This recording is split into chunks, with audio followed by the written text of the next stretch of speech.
Bonsoir, bienvenue, je suis Philippe, je vais être votre hôte ce soir pour ce nouveau webinaire de l'école de psychologie biodynamique. Vous savez que vous pouvez laisser vos commentaires dans le chat sur le côté de votre écran. Si vous avez des questions, n'hésitez pas à les poser, je les compilerai pour les poser à Christiane. Et donc, effectivement, ce soir, on reçoit Christiane Lévin, euh, thérapeute psychocorporelle, superviseuse, formatrice en psychologie biodynamique, fondatrice de l'école de psychologie biodynamique avec François. Et ce soir, elle vient nous parler d'un sujet qui lui est cher et sur lequel elle travaille depuis de nombreuses années et avec lequel elle travaille depuis de nombreuses années, pardon, qui est le travail sur la voix. Donc, Christiane, si tu veux bien, on va t'écouter sur le sujet. Merci Philippe et bonsoir à vous autour de ce thème qui nous rassemble. Alors le travail sur la voix est effectivement une longue aventure pour moi qui a commencé dans les années 78-79 et au cours duquel j'ai eu des belles rencontres. Une rencontre qui a été fondatrice pour moi. Enfin, il y a eu plusieurs rencontres. La première, ça a été une expérience étonnante. À l'époque, j'étais j'étais en fin de formation, j'avais commencé du travail psychocorporel. Je m'intéressais à la voix parce que je suis quelqu'un qui aime chanter. Et quand je me sens bien et heureuse, je chante. Et c'est un peu comme un signal pour moi de mon état quand je me surprends à chanter sans réaliser que je suis en train de chanter, je me surprends à chanter. C'est que mon cœur est heureux et il chante. Et j'ai eu l'occasion, pendant pour mes formations dans les années 70, de faire l'expérience avec une personne, malheureusement je ne saurais pas l'honorer en citant son nom parce que je ne me rappelle plus. Il faisait partie du théâtre de Wrotowski et il faisait faire des expériences autour de la voix.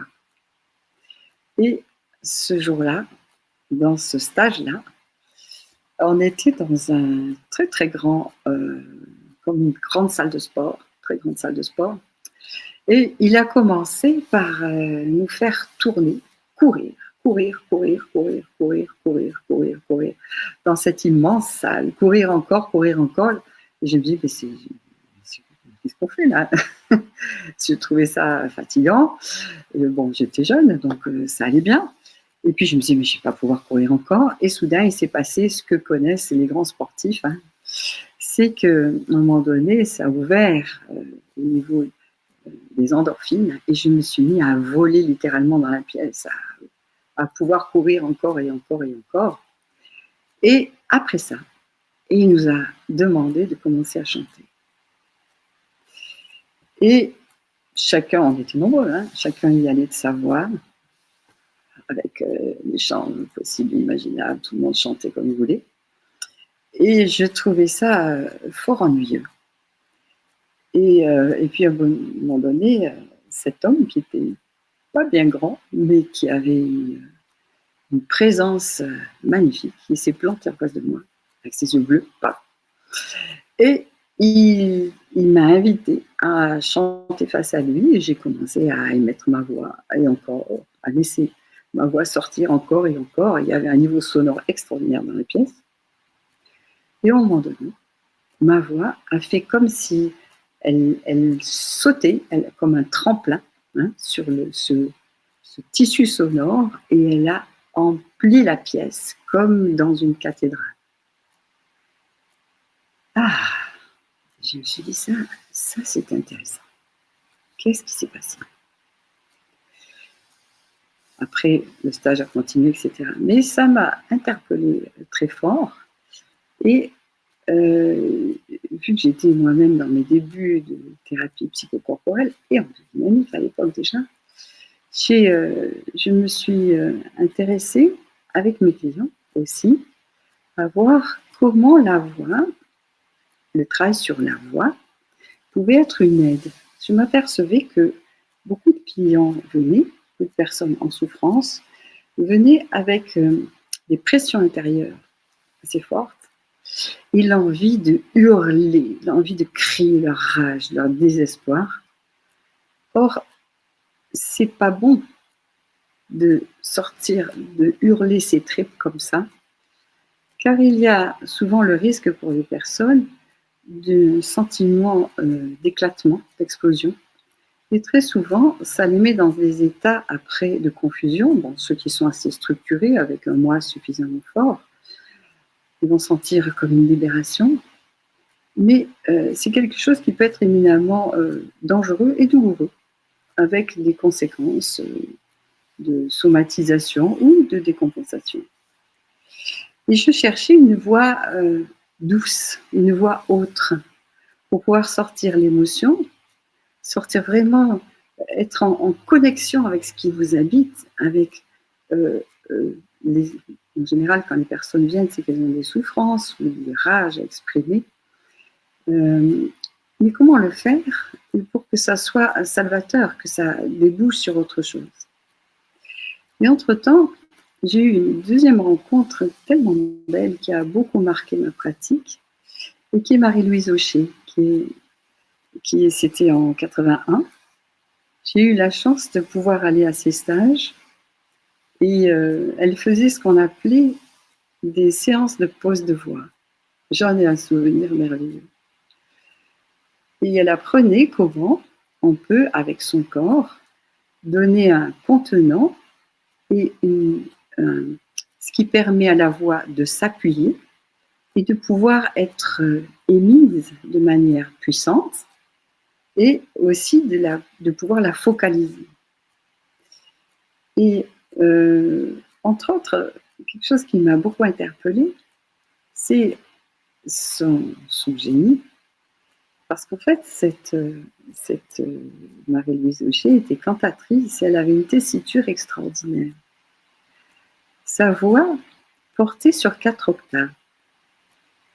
Et ce qui est, ça peut être extraordinaire, mais ce qui était extraordinaire chez elle, c'est qu'elle avait l'oreille absolue et elle a eu une intuition, une fulgurance comme ça, lors de chants lyriques, entre autres accompagnés à l'orgue ou avec d'autres instruments, et elle s'est aperçue que certains sons vibraient dans son corps, plutôt à certains endroits qu'à d'autres. Et elle a élaboré toute une carte des sons avec les lieux de vibration dans le corps. En fait, notre corps est un corps résonnant. J'aime bien le comparer à un instrument de musique comme ce qui nous ressemble plus à une contrebasse ou une guitare. Et en fonction du niveau de la voix, de la gamme que l'on émet, eh bien le corps il va entrer en vibration, en résonance. Et elle a développé ce qu'elle a appelé plus tard le cliché des sons, qui lui permettait, en émettant des sons, et d'écouter ce que lui renvoyait son magnifique piano à queue. On se plaçait avec le front comme ça là sur le piano. Elle émettait des sons dans notre dos et elle écoutait quoi? Elle écoutait ce que lui renvoyait son piano et s'il y avait des harmonies qui sortaient. Et en fonction de ça, elle a pu au fil des ans, et en collaboration aussi avec des amis médecins qu'elle avait, avec qui elle a pu vérifier ses trouvailles, elle pouvait comme ça faire un diagnostic de la personne à différents niveaux.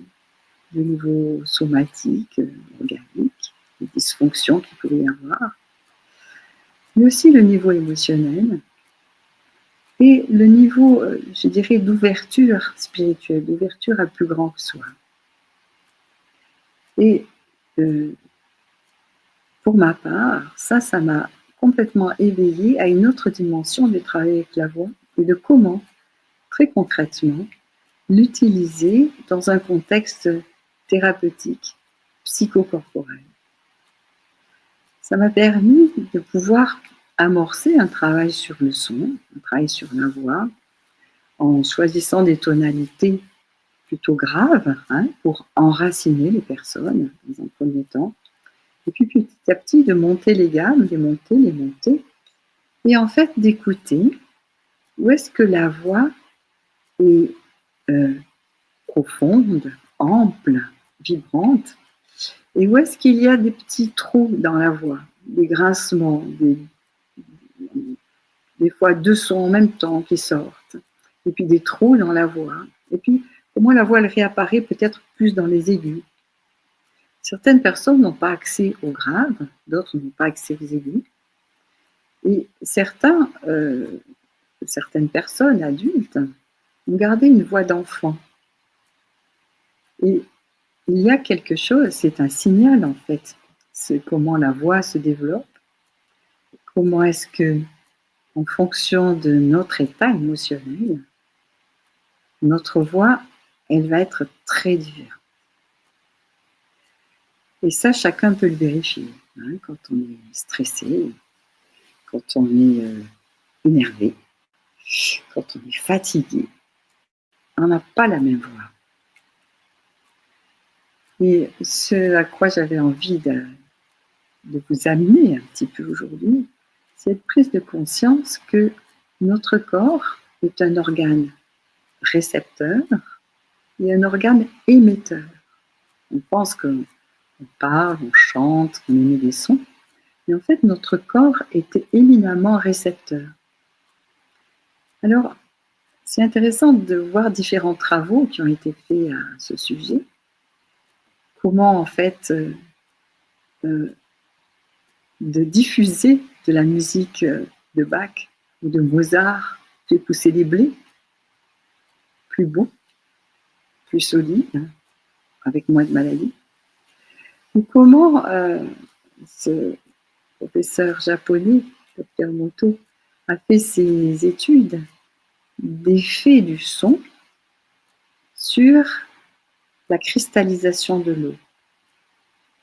Et c'est magnifique de voir comment des sons harmonieux développent des cristaux absolument magnifiques et comment des sons disharmonieux donnent comme un chaos et une incohérence à l'eau. Alors vous savez, nous savons tous que notre corps est constitué en très grande partie de liquide. Et en fait, tous nos liquides, pas que nos liquides, toute notre matière, un peu comme la contrebasse, va entrer en résonance avec les sons, les siens propres déjà, comment je parle. Si quand je parle, par exemple, j'ai la conscience que quand je vous parle, ça vibre un peu dans ma gorge, mais ça ne vibre pas que dans ma gorge. Ça vibre aussi dans ma poitrine. Si je descends un peu ma voix, ça va aussi vibrer dans mon bassin, ça va vibrer dans mes jambes, jusque sous mes pieds. Et si je vais monter ma voix, chanter, je vais pouvoir la sentir peut-être dans mon ventre, dans ma poitrine, à l'arrière de mon crâne, dans mes sinus. Et en fait, avec la voix, on va pouvoir faire comme un massage, un traitement de tout l'organisme avec les différents sons qu'on va pouvoir utiliser. Alors quand on est émotionnel, stressé, ou quand on a été fort réprimé, on a développé ce qu'on appelle une armuration, une cuirasse, qui fait que notre corps s'est modifié, modelé en fonction des contraintes extérieures. Et ces contraintes, en fait, elles entravent, elles empêchent le corps déjà de respirer correctement. Et au niveau de la voix, on va pouvoir en trouver les traces aussi. Et en travaillant, en préchauffant déjà la voix, en travaillant la voix, on va commencer à entrer en conscience de quelle est la partie du corps qui entre en vibration. Et très souvent, quand j'anime des ateliers sur la voix, dans dans les personnes qui sont là, au moins 3, 4, si ce n'est pas 5, 6 personnes, qui n'ont pas de sensation de la vibration, qui ne sentent pas que quand ils chantent, quand ils émettent des sons, leur corps vibre. Et en fait, le corps, il peut devenir comme dans d'une telle densité ou d'une telle contraction qu'il empêche la vibration de passer. Et en apprivoisant la voix, et pour ça, il faut être plusieurs, parce que le niveau vibratoire va augmenter avec le nombre de personnes qui vont être là en chantant, on va permettre petit à petit une prise de conscience que le corps commence à entrer en vibration, ou se rendre compte qu'il est vibrant mais qu'on n'avait pas accès à la sensation de la vibration. Donc il y a les deux niveaux, le fait que le corps il va pouvoir redevenir plus vibrant, et le fait de la prise de conscience de cette vibration qui commence à arriver dans le corps. Et en travaillant de cette sorte-là, on va apprivoiser déjà l'organe vocal, la capacité à émettre des sons. Et pour beaucoup de personnes, c'est déjà toute une aventure. Alors je reprendrai ce chapitre-là tout à l'heure. Je viens ouvrir un autre, d'une certaine manière, où les personnes qui viennent à ces ateliers sur la voix, beaucoup viennent parce qu'elles ont des difficultés d'expression, des difficultés à dire ce qu'elles sont, à exprimer leurs émotions, à tout simplement formuler ce qu'elles ont à dire, ou bien qui ne se sentent jamais entendues. Et le fait de travailler en groupe, ce sont des ateliers de groupe que je propose, le fait que d'autres émettent des sons, ça va faire une dynamisation et permettre aux personnes d'aller là où c'est absolument impossible d'aller tout seul. Parce qu'il faut un bain vibratoire pour aller dans les endroits qui ont été abandonnés. On peut parler de ça parfois dans le corps. Il y a des parties de nous qu'on ne sent pas nous appartenir. En particulier si on a été un peu traité comme des objets ou pas considérés pour ce que nous sommes nous-mêmes, il peut y avoir un désinvestissement du corps, une coupure des sensations et très souvent un jugement très négatif sur ce qu'on est soi-même. Et tous ces éléments font qu'il y a un retrait de la sensation, un retrait de l'envie d'exprimer et un retrait de notre être profond en fait. Alors dans mes propositions de travailler comme ça le son, on va faire des tas de choses différentes et on va entre autres commencer à 2, à 3, à 10 à faire un travail de ce que j'appelle le préchauffage, où avec nos mains, on va mettre nos mains comme ça de chaque côté de la personne, pour l'inviter à respirer entre ses mains, et déjà commencer à sentir le soufflet respiratoire. Quand on inspire, la cage thoracique prend plus d'ampleur, et quand on souffle, vraiment comment est-ce que ça se restreint. Et puis, petit à petit, commencer à émettre des sons soi-même, avoir l'autre qui émet des sons à côté. Et l'accompagnant, il va sentir dans ses mains comment, petit à petit, ça va entrer en vibration. Et comment, petit à petit, le son va pouvoir se promener, gagner en territoire dans le corps. Alors ça, c'est tout un premier travail pour s'apprivoiser à oser émettre des sons.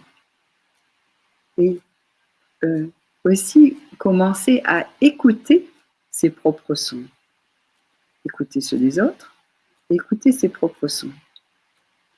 Et de ce premier travail, qui est un début, comme on peut faire peut-être en début d'atelier, va, pour la plupart des personnes, petit à petit, émerger comme un chant intérieur.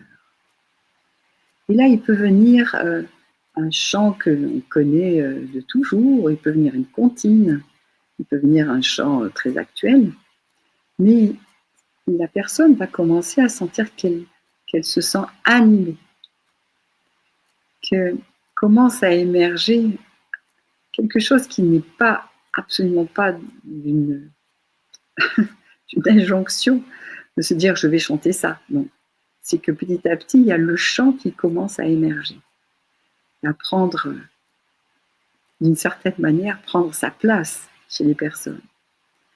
Et à partir de là, c'est comme si on entrouvre une porte et des souvenirs peuvent surgir, des mises en situation, des souvenirs de situations anciennes. Les mises en situation, on verra après comment on les fait. Et quelque chose qui semblait figé et impossible commence à s'entrouvrir. Alors tout à l'heure, je parlais de comment la voix vibre différemment et comment le corps entre en vibration selon la hauteur de voix que l'on a. Les sons graves ont tendance à faire vibrer le bas du corps, le bassin, les jambes, les pieds.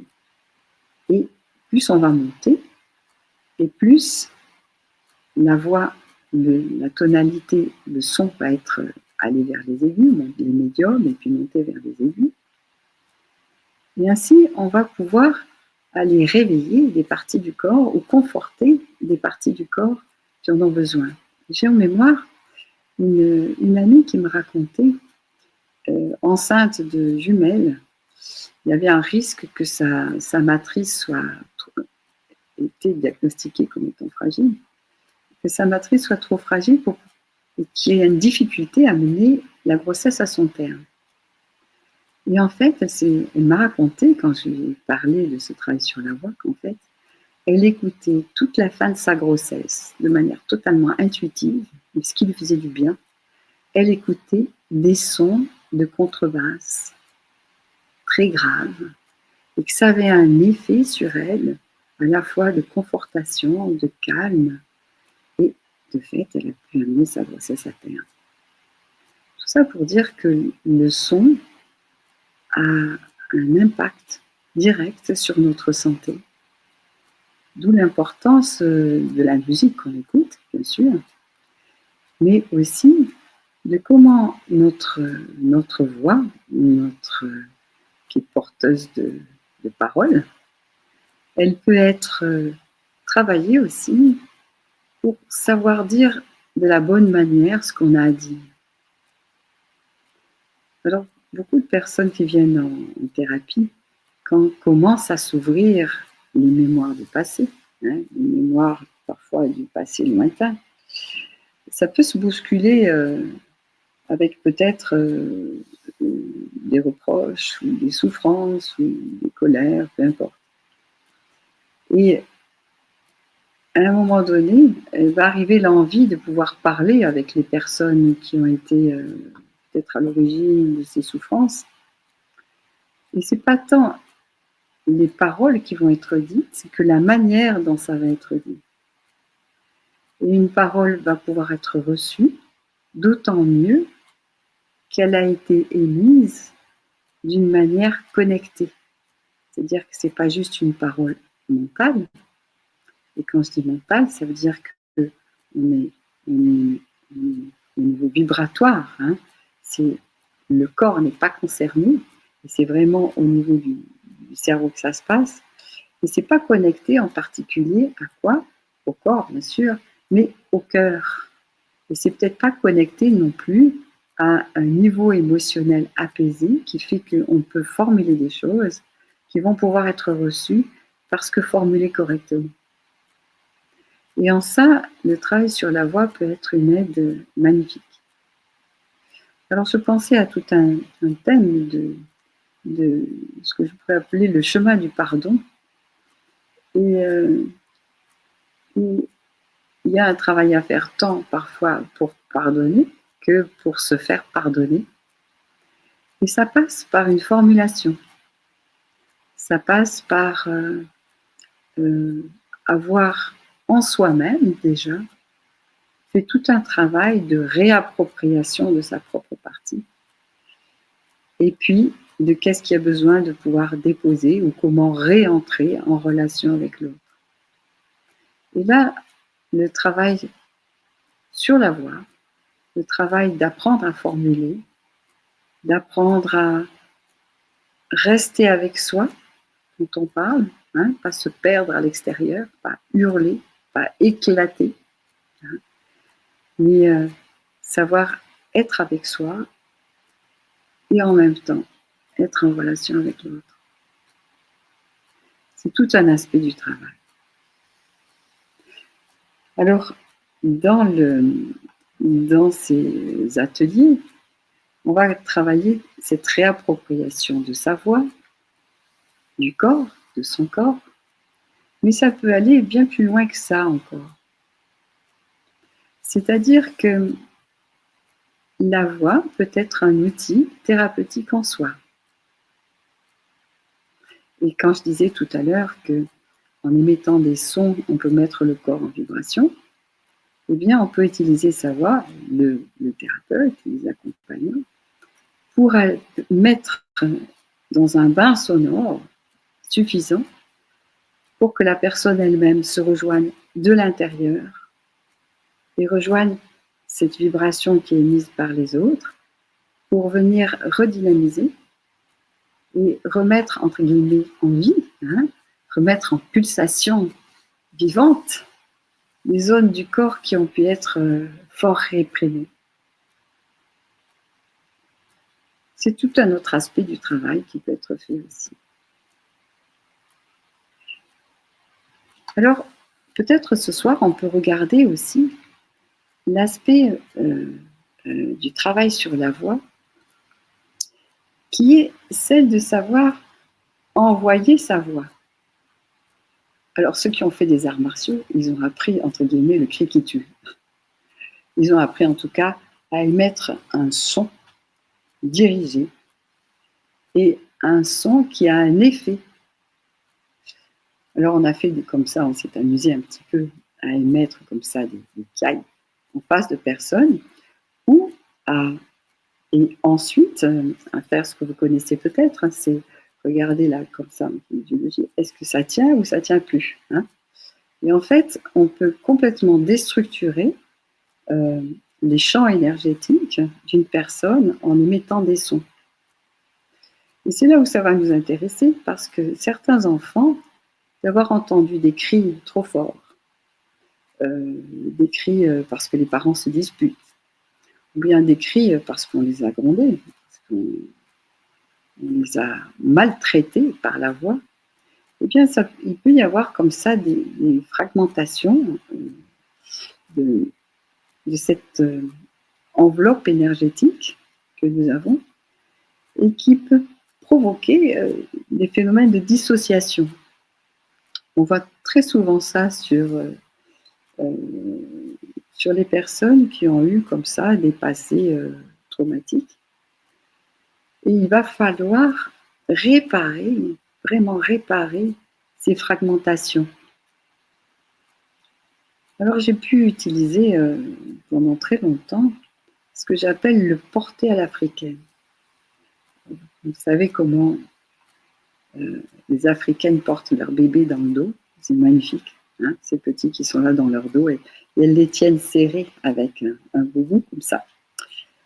Et le petit, il suit tous les mouvements de sa mère, que ça se fait encore depuis les nuits. Donc, soit en pied dans le lit, comme ça, soit pour aller au marché, soit pour faire les choses. Et les petits, ils sont dans le dos, sans arrêt. Et en fait, un petit qui est dans le dos de sa mère, il est dans les vibrations de tout ce que fait sa mère.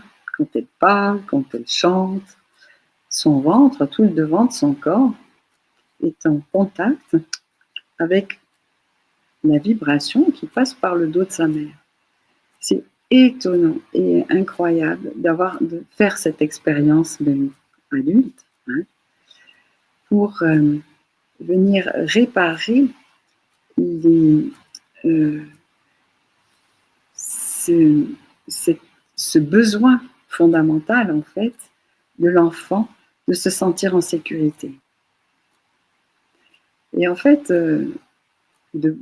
d'être assise moi-même avec quelqu'un comme ça dans mon dos que je tiens avec un grand châle et d'émettre des sons ou de parler avec un mouvement comme ça permet d'entrer dans un espace pour certains qui sont inconnus et qui est éminemment réparateur. Parce qu'on va ouvrir, on va venir très précisément contacter des mémoires de ce qui a pu être avant le traumatisme, c'est-à-dire qu'avant que ça s'éclate, et de raccorder en fait ces mémoires de sécurité,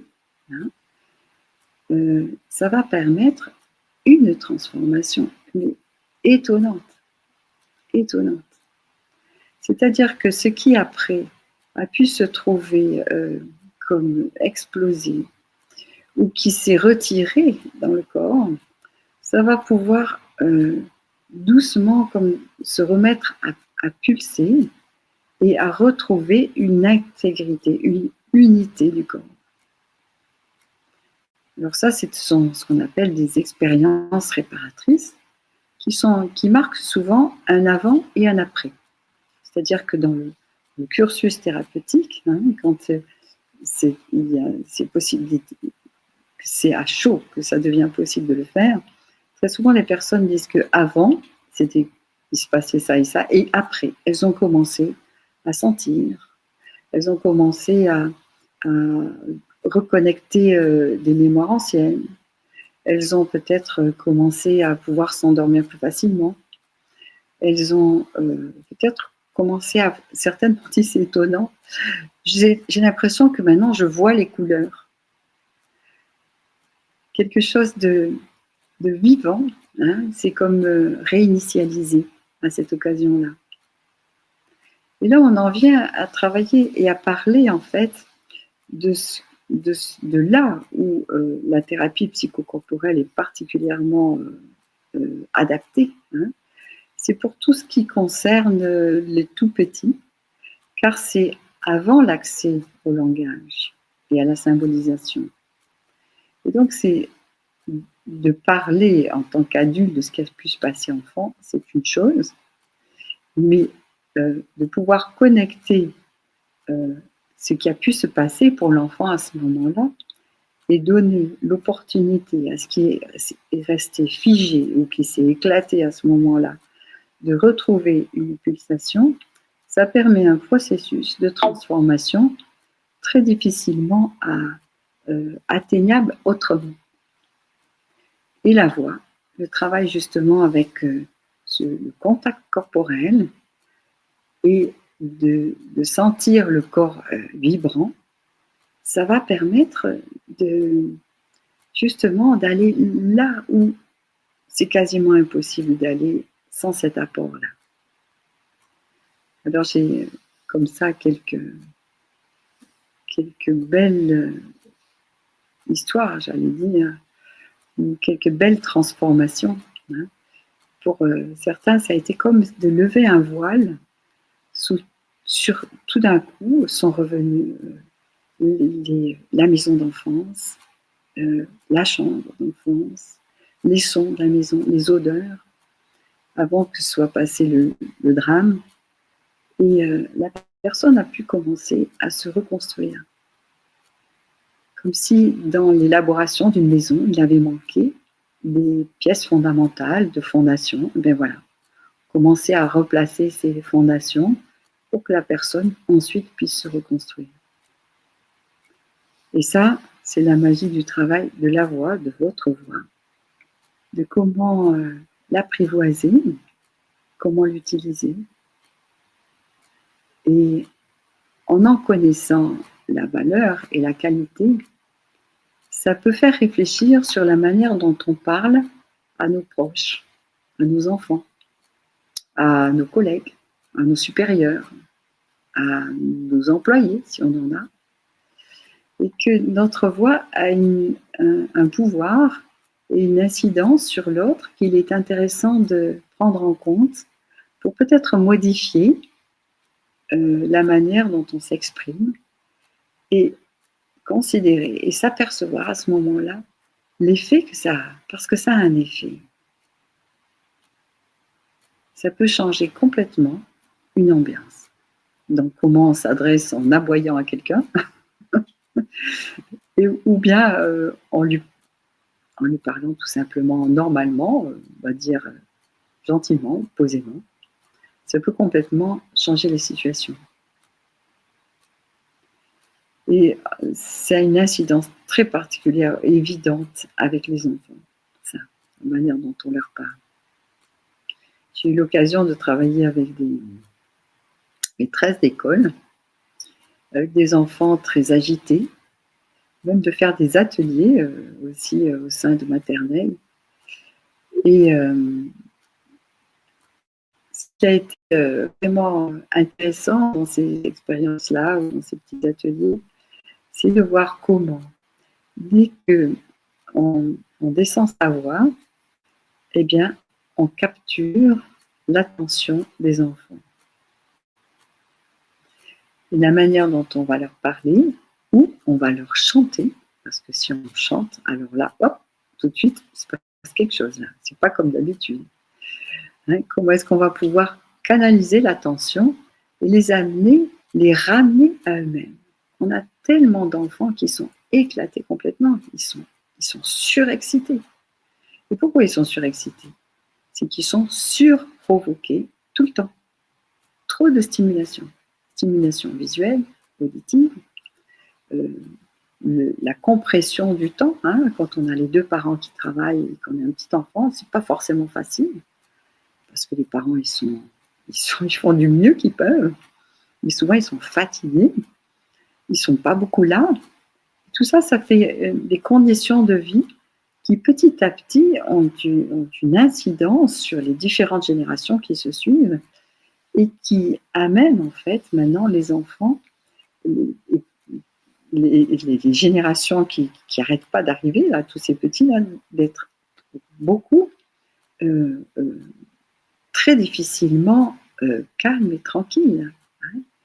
Ils sont trop dérangés tout le temps. Et pour ça, un ton de voix qui va plus les caresser, les entourer, ça va les aider beaucoup à se poser. Or, quand on est parent et soi-même fatigué, c'est pas forcément facile. Surtout que l'enfant, lui, il a peut-être envie de jouer ou de faire autre chose que ce qu'on lui demande. Mais ça peut amener, vraiment en expérimentant de parler autrement aux enfants, de voir quelle incidence ça peut avoir au quotidien. À méditer, à expérimenter. Alors, dans pratiquement toutes les traditions, il y a les comptines et il y a les berceuses. Et en fait, les berceuses, elles ont cet effet-là. Alors, je fais comme ça, hein, parce que dans la berceuse, qu'est-ce qu'on fait? On berce les enfants, comme ça. On les berce. Et on les berce par le mouvement, mais on les berce avec des comptines qui ont 2, 3, 4 notes, pas trop, et qui sont répétitives. Et ça a un effet harmonisant. Non seulement le balancement au niveau du cerveau, hein, ça permet de calmer et de passer d'un hémisphère à un autre. Et peut-être vous savez qu'on a nos deux hémisphères fonctionnent très différemment. Hein. L'hémisphère gauche qui va être plus vers le cognitif, organisationnel, qui va plus nous permettre d'organiser notre pensée, de la structurer, et notre cerveau droit qui est beaucoup plus intuitif, qui est beaucoup plus informel, qui peut être chaotique aussi. Et en fait, il faut que tout ça, ça se parle. Et très souvent, on a une dichotomie, hein, une séparation où ça passe mal entre ces deux hémisphères. Et le travail de balancement, c'est d'ailleurs ce que faisait beaucoup Marie-Louise Auchier quand elle faisait le chant prénatal, hein, mais aussi en baladant le son, on va pouvoir rééquilibrer comme ça le fonctionnement ou le fait que refonctionne de concert ce qu'on appelle le cerveau droit, le cerveau gauche, et qui permet, entre autres, d'équilibrer notre psyché, mais tout notre corps. Et il y a aussi certains mouvements comme ça, répétitifs, de gymnastique ou dans certaines méthodes de tai chi ou autres, où il va y avoir ces mêmes choses. Et en fait, tout ça, c'est pour permettre au corps de se rééquilibrer. Et si en plus on ajoute le son, la voix avec ça, ça va démultiplier l'effet qu'on peut avoir lorsque l'on travaille comme ça pour se rééquilibrer. Alors on sait qu'on est dans un univers de plus en plus stressant, malheureusement, et ça demande à la fois une conscience et une attention pour ne pas se laisser attraper, parce que c'est comme un laminoir, on y met les doigts et on est pris. Combien de personnes en désastre, en burn-out, on voit dans nos cabinets, c'est impressionnant. C'est qu'on a perdu cette capacité de régulation. Alors, j'ai eu dirigé, puisque maintenant je suis quand même bientôt à la retraite, l'école biodynamique pendant longtemps. Et en fait, la psychologie biodynamique a été totalement un précurseur de cette compréhension, et c'est Gerda Boysen à qui je rends totalement hommage pour ses découvertes, elle aussi, sur en fait cette intrication de la psyché et du soma, c'est-à-dire de tout ce qui vient animer. C'est pas que le mental, c'est beaucoup plus vaste que le mental, la psyché. Toutes nos expériences de vie avec notre corporéité. Pour elle, il n'y a pas de séparation entre les deux. La séparation, elle devient artificielle et c'est un dysfonctionnement quand elle arrive. Et elle a eu cette intuition extraordinaire elle pratiquait les massages. Je ne vais peut-être pas raconter toute l'histoire à ce moment-là, mais je vous fais un très bref exposé là-dessus. Elle-même était psychologue et aussi physiothérapeute. Et elle a eu à travailler en hôpital psychiatrique et eu la chance de travailler aussi avec une femme extraordinaire qui s'appelait Adèle Bülow-Hansen et qui lui a enseigné les massages et dans un cadre de psychiatrie. Et elle-même, elle a fait cette jonction en fait entre les bruits qu'émettait le corps quand elle massait. Et en fait, ces bruits qu'émettait le corps, ce sont les bruits des intestins. Et en fait, elle s'est aperçue que pour avoir un effet thérapeutique, un effet d'intégration du matériel psychique qui pouvait émerger dans une séance, c'était important que le corps entre en parasympathie. Le parasympathique, dans notre système nerveux autonome, c'est ce qui permet de réguler justement ces montées en stress, ces poussées d'adrénaline, cette activité pour la plupart des personnes, plus que ce qui aurait besoin ou qui est nécessaire, et qui fait que le soir, quand on arrive épuisé, on ne sait pas se reposer parce que le système est sidéré. C'est-à-dire qu'il faut beaucoup de temps pour que le système parasympathique, qui est un régulateur, et qui permet à toutes nos fonctions vitales de pouvoir se réorganiser et revenir dans leur capacité justement de nettoyage de tout ce qu'on a utilisé, c'est tous les combustibles de notre corps par l'alimentation, par la respiration. En fait, il y a des déchets ensuite qu'il faut éliminer. Eh bien, c'est quand le système parasympathique fonctionne correctement que notre système d'autorégulation, il peut lui aussi faire son travail. Et ce qu'on voit avec les personnes qui sont en burn-out, justement, c'est que ce système-là de régulation, d'autorégulation, eh bien, il s'est enrayé et la personne, elle n'arrive plus à se récupérer, elle n'arrive plus à se reposer, elle n'arrive plus à penser. Et alors après, s'enchaînent toutes sortes de désordres qui peuvent aller très loin au niveau de la dégradation psychocorporelle. C'est-à-dire que ça peut être le corps qui vraiment n'en peut plus et somatise. Quand le corps, il est là pour venir au secours de la psyché. Quand la psyché ne peut plus gérer, c'est le corps qui fait. Qu'est-ce qu'il fait? Il somatise. Et quand on a compris ça, on comprend mieux qu'est-ce que notre corps nous dit. Voilà. Et si je parlais de ces désorganisations, hein, de ce qui se passe dans le corps et de pourquoi le travail psychocorporel est indispensable en fait pour pouvoir se récupérer, c'était pour regarder comment le travail avec la voix, il va permettre, entre autres, de venir stimuler en douceur le système parasympathique. Et c'est ce que faisaient les comptines.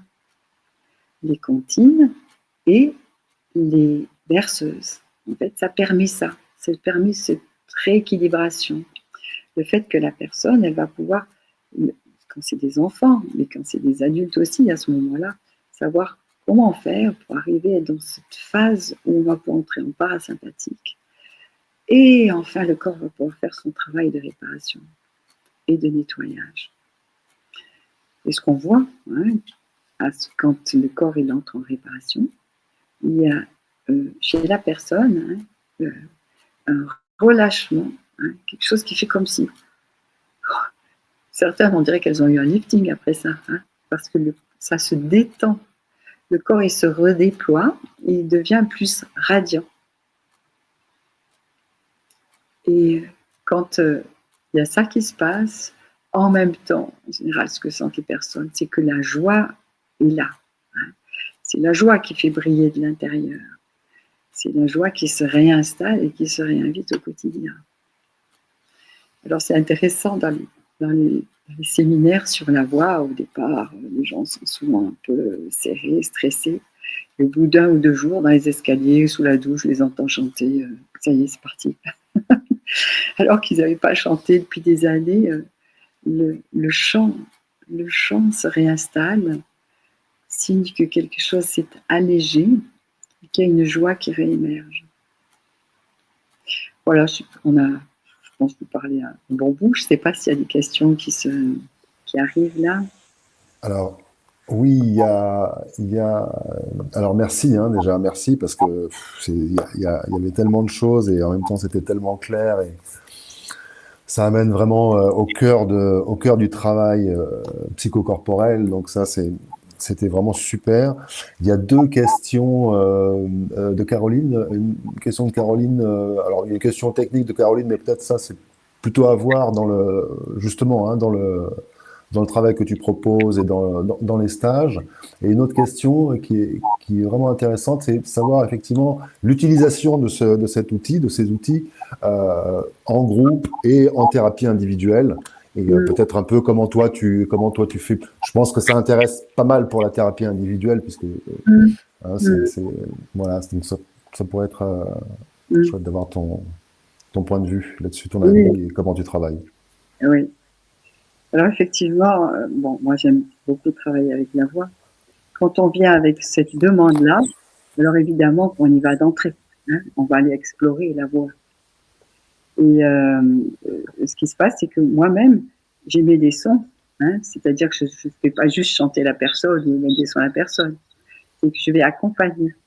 Et le support de ma voix, comme j'expliquais tout à l'heure, il donne une vibration sur laquelle la voix de la personne peut venir se poser et d'avoir un contenant, ça va petit à petit fortifier pour laisser petit à petit la voix sortir.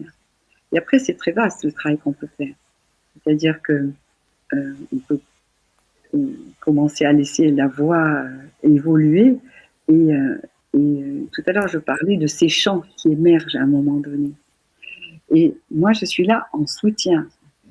Quand ces chants émergent, moi, je fais comme un contre-chant ou un bourdon, où j'accompagne, où je reprends les mêmes sons, de façon à ce que la voix, à un moment donné, elle se déploie. Voilà. C'est quelque chose qui se déploie, qui prend de l'ampleur. Et c'est délicieux. Quand ça se passe, c'est des moments intenses pour les personnes, parce que c'est des moments, en fait, où c'est comme à la fois des retrouvailles et un redéploiement de ce qui a pu se trouver réprimée et compressée ou retenue pendant trop longtemps. Donc effectivement, hein, je reprends pour encore repréciser les choses, c'est effectivement quelque chose que tu peux proposer à tes clients en séance euh, pour faire le travail psychothérapeutique. Oui, Hein. mais maintenant je préfère travailler en atelier. Ouais. Ça résonne plus. Ça résonne Plus plus. de monde, oui, bien sûr. Oui, oui, oui. Et c'est extraordinaire le travail qu'on Ouais. peut faire, qui est autre. Hein. C'est un peu différent, évidemment, Mm. du travail individuel et du travail en atelier. Mais le travail en atelier a cette grâce Ouais. commune Ouais. qui fait que le niveau vibratoire est bien plus élevé. Et bon, on fait des tas d'explorations Ouais. qui sont différentes en individuel. Ouais. Ok. Alors, est-ce qu'il y aurait d'autres questions qui arriveraient?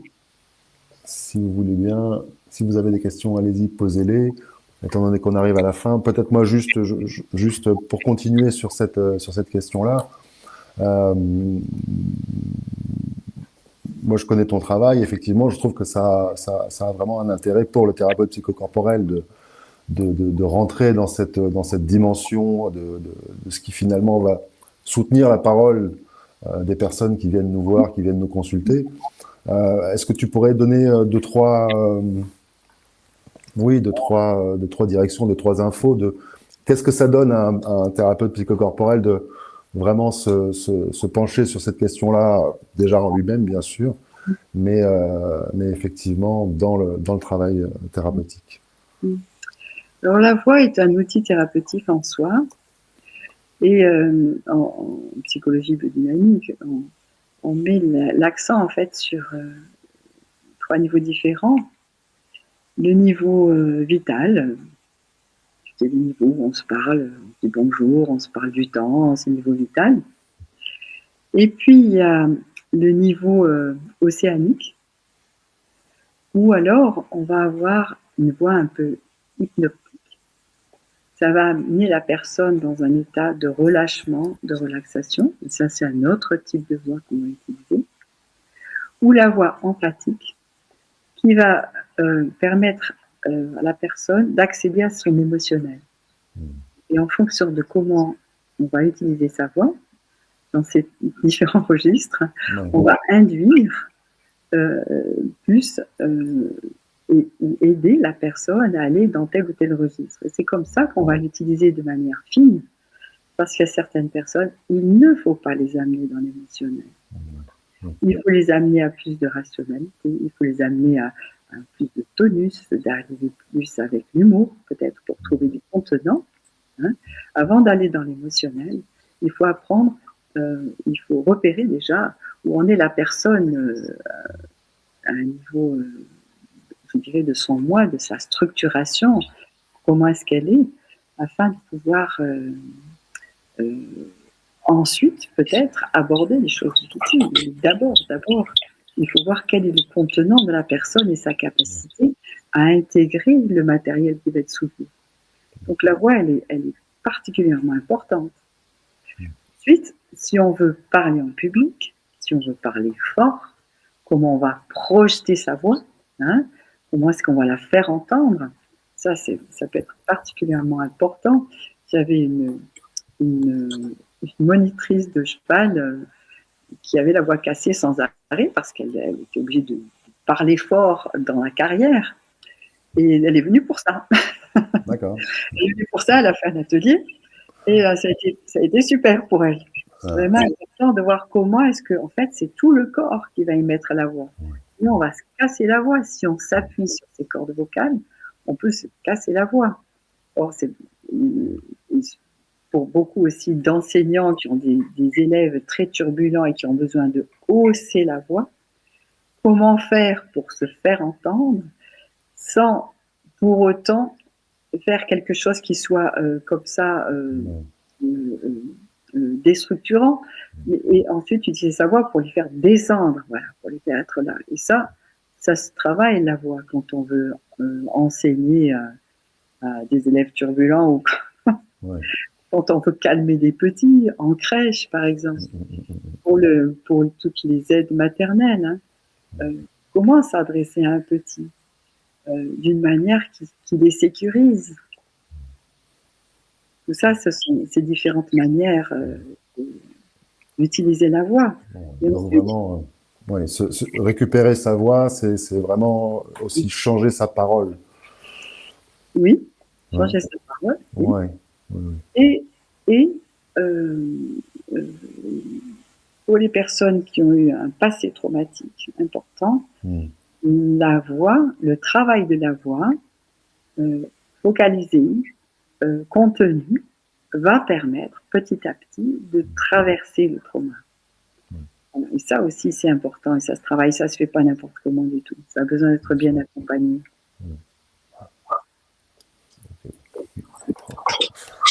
Merci. Alors, je ne vois pas de nouvelles questions. Je crois que c'était quand même très très complet. Bien sûr, on pourrait encore continuer des heures, plein de choses encore à dire. Peut-être dire que il va y avoir un stage bientôt. Je ne sais plus quel mois. Ouais, le mois prochain. Le mois prochain. Donc, si vous voulez, vous pouvez vous renseigner sur le site de l'école. Vous aurez toutes les informations. Richard a mis le lien direct dans le chat. Je crois que peut-être on va boucler comme ça. Ah, super. Si c'est OK. Hein, puisqu'il n'y a pas de nouvelles questions. Voilà, moi je vous encourage à aller voir ça de plus près. C'est libérateur, c'est très bon et c'est vraiment un chouette stage. Merci beaucoup, Christiane. Merci à vous. Merci à vous toutes, à vous tous. Et puis peut-être un autre webinaire. Très bonne soirée. Au revoir.